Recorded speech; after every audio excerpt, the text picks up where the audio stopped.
नमस्कार, मैं डॉक्टर संदीप कुमार गर्ग हूँ।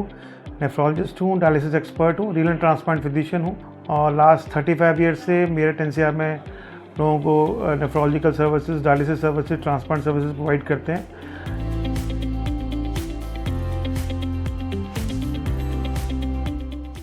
फ्रीक्वेंटली हमारे पास यूरिनरी ऑब्स्ट्रक्शन के पेशेंट्स भी आते हैं और बिनाइन प्रोस्टेटिक हाइपरट्रॉफी बहुत कॉमन है। अब सवाल ये है कि पेशेंट को सिम्टम्स क्या क्या कॉमन होते हैं जब पेशेंट को प्रोस्टेटिक एनलार्जमेंट की वजह से पेशाब करने में प्रॉब्लम होती है। तो जो मोस्ट कॉमन सिम्टम्स हैं वो तो ये है कि पेशेंट बोलता है कि जी मेरा पेशाब जो है धार से नहीं बनता और वो दूर नहीं गिरता है। अब उसको डिफ्रेंशिएट कैसे करें कि वो प्रोस्टेट की वजह से किसी और वजह से है।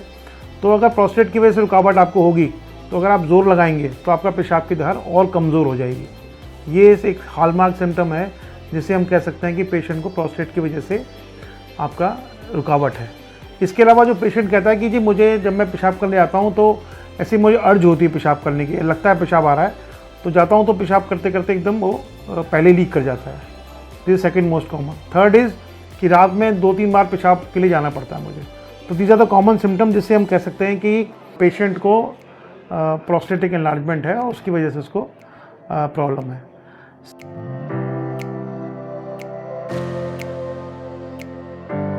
लेकिन अब कभी कभी पेशेंट को स्पॉन्टेनियस रिकवरी कैसे हो जाती है। तो स्पॉन्टेनियस रिकवरी पेशेंट को ऐसे हो जाती है कि पेशेंट को आदत पड़ जाती है, पेशेंट में ब्लड प्रेशर बढ़ा के यूरिन करने लगता है।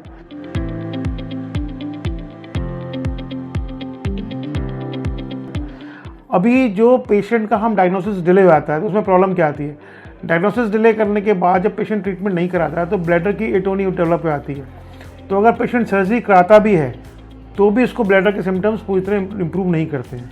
तो इसलिए टाइमली डायग्नोज करना चाहिए पेशेंट को, टाइमली सर्जरी करानी चाहिए ताकि ब्लैडर टोन बना रहे और पेशेंट को सर्जरी के बाद प्रॉब्लम ना आए। और थर्ड जो इम्पॉर्टेंट बात है वो है कि क्या जो मेडिकेशंस हैं आर देयर इम्पॉर्टेंट।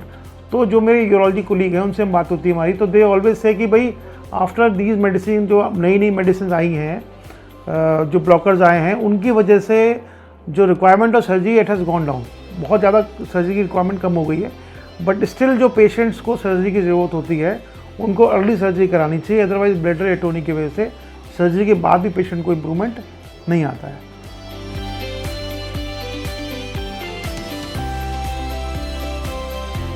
तो कुछ सिम्टम्स जो हमने गिनाए वो बहुत इंपॉर्टेंट हैं। उसके बाद डायग्नोज कैसे होना चाहिए, एक अल्ट्रासाउंड बहुत ज़रूरी है। और जो आपके नेफ्रोलॉजिस्ट या यूरोलॉजिस्ट होंगे वो आपको एक रेक्टल एग्जामिनेशन करेंगे, उससे आप आइडेंटिफाई कर लेंगे कि वो प्रोस्टेट है। एक सीरम PSA होना ज़रूरी है, कहीं कार्सिनोमा प्रोस्टेट तो नहीं है आपको है।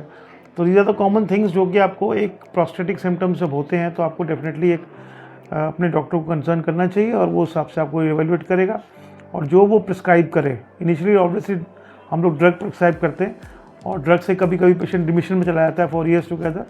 बट अगर पेशेंट को 3 या 4 months में रिलीफ नहीं हो रहा है एंड डॉक्टर इज सेइंग कि आपको सर्जरी करानी पड़ेगी तो अर्ली सर्जरी बहुत ज़रूरी है। लेट सर्जरी में ब्लैडर ओटोनी की वजह से बाद में पेशेंट को नॉर्मल प्रेशर टोन नहीं बन पाता है।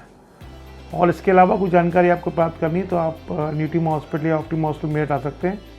हम लोग आपकी सर्विसेज के लिए अवेलेबल हैं। Thank you very much. नमस्कार।